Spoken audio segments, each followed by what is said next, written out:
USS Pueblo, an armed spy ship of the U.S. aggressive forces, captured by the seamen of the Korean People's Army on January 23, 1968.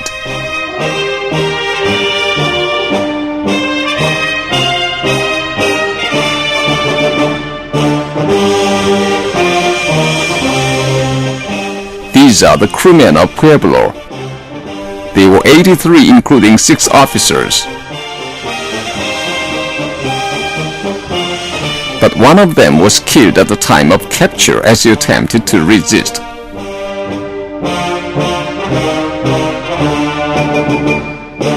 The report on the capture of Pueblo excited the world.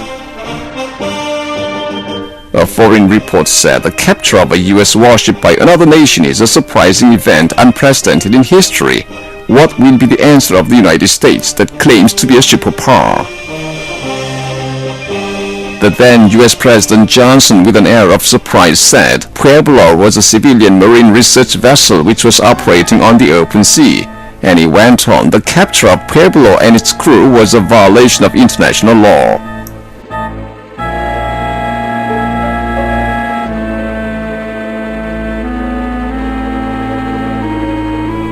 The captured crew also attempted to hide their identities and deny their crimes.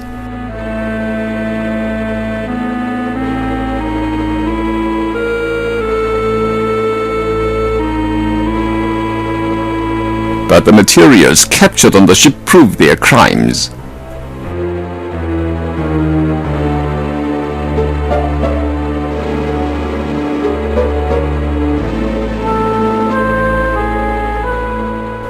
Captain of the ship, Lieutenant Colonel Lloyd McButcher, confessed that Pueblo was an espionage vessel belonging to the U.S. Pacific Fleet, and all the crew had rich experience in espionage. That the commander of the operation was Rear Admiral Frank Johnson, commander of the U.S. Navy in Japan, and that their task was to detect the military objects and distribution of radar network along the coast of the Democratic People's Republic of Korea, and the movements of the Navy of the Korean People's Army.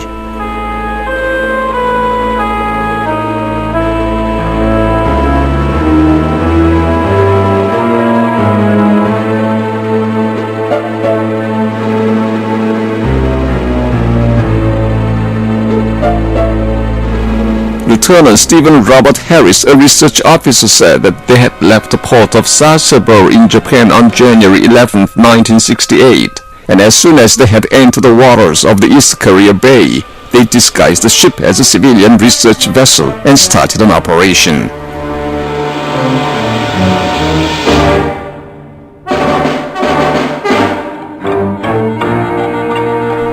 Lieutenant Junior Grade Frederick Carl Schumacher, an operation officer, said that they had caught operations of various raiders on 135 occasions and photographed movements of military and civilian vessels tens of times during the operation in the waters.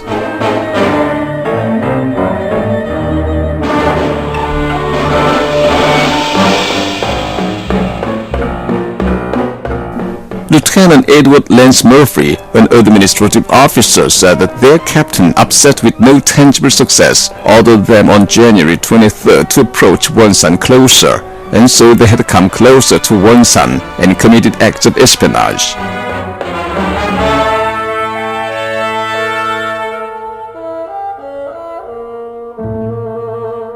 He continued that their location at that time was 7.6 nautical miles from Rio Island on the Sea of Wonsan, and the naval vessels of the Democratic People's Republic of Korea had appeared and captured them. The crew unanimously admitted the fact that they had intruded deep into the territorial waters of the DPRK on 17 occasions and committed acts of espionage. They signed a joint apology to the DPRK government.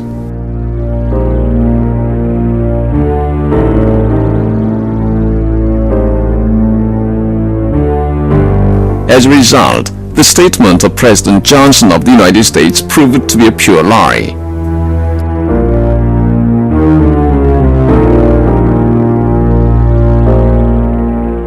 But Johnson manipulated mass media to spread the rumor that North Korea had prosecuted the crew of Pueblo and executed its officers.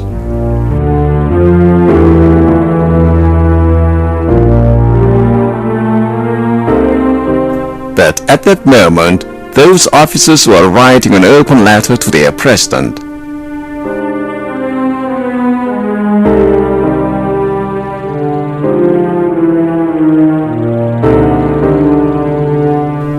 Dear Mr. President, now we are enjoying humanitarian treatment and are provided with everything necessary for our daily life. The treatment accorded to us is beyond our expectation, a treatment which we do not deserve.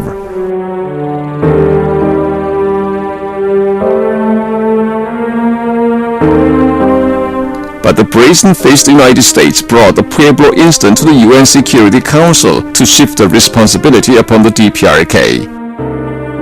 Worse still, it clamored that it wouldn't rule out retaliation and all-out war if the DPRK didn't return Pueblo and its crew.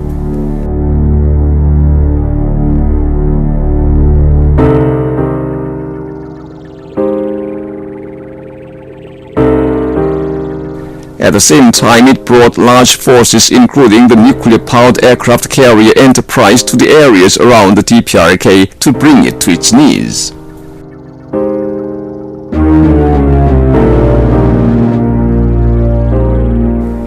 In this touch-and-go situation, President Kim Il-sung and General Kim Jong-il resolutely stated that we would answer the enemy's retaliation with retaliation and their all-out war with an all-out war.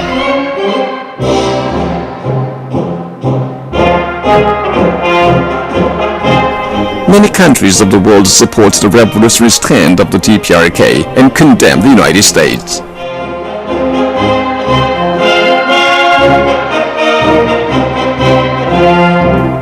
Alarmed at the development of the situation, the United States attempted to make the DPRK surrender not by force but through negotiations.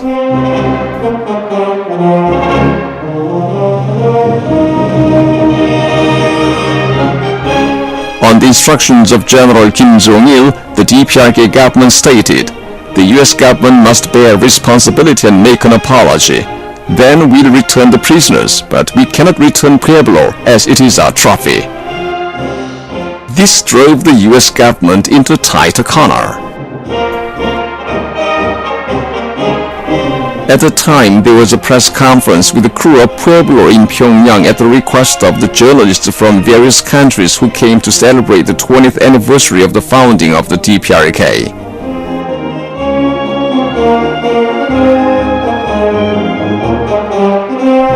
All our crimes have already been disclosed to the world.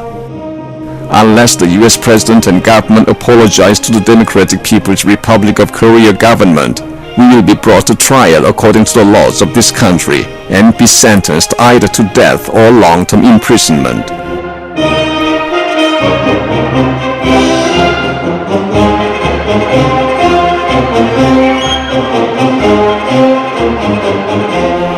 The self-acclaimed elite crew of the United States unanimously admitted their crimes and requested for mercy, saying, "We want to go home alive." But the president and government that sent us here are now blocking the way. Help us, please.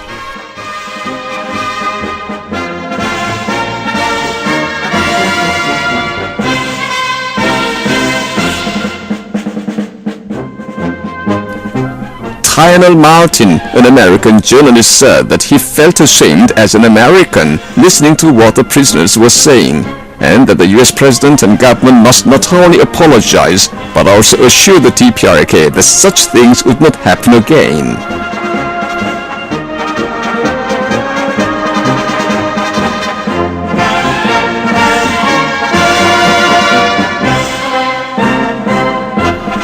American people also blame their president and the administration.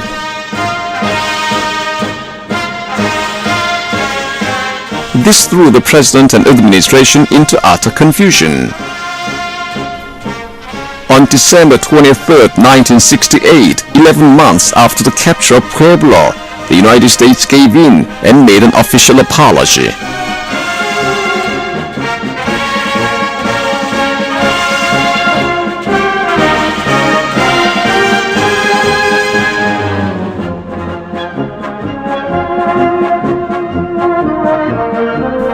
into the government of the Democratic People's Republic of Korea. Shouldering full responsibility and solemnly apologizing for the grave acts of espionage committed by the U.S. ship against the Democratic People's Republic of Korea after having intruded into the territorial waters of the Democratic People's Republic of Korea, and giving firm assurance that no U.S. ships will intrude again in future into the territorial waters of the Democratic People's Republic of Korea.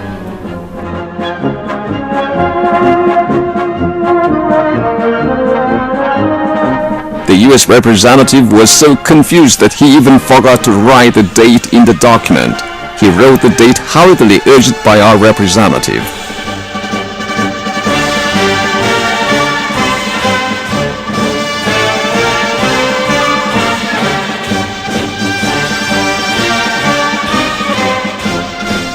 President Johnson complained that the apology was the only one of its kind in the U.S. history. At 11:30 on the morning of that day, the DPRK government announced that it would expel the over 80 U.S. spies out of the territory of the country.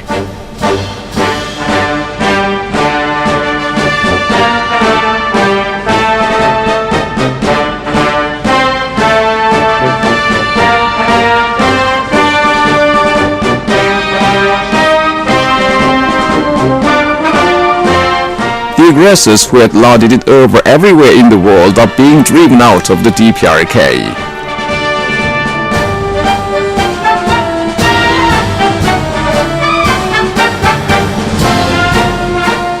They are going without even turning their faces back, flinching away the prestige of their country and their honor as U.S. soldiers. The U.S. imperialists who have knelt down before the Korean people are now running away for their downhill march.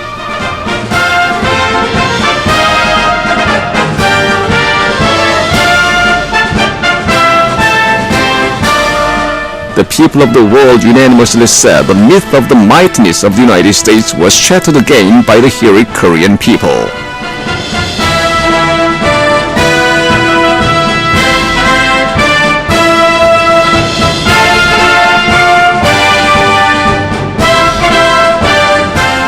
The victory of the Korean people is the victory of the great leader Comrade Kim Il-sung and the glorious Workers' Party of Korea.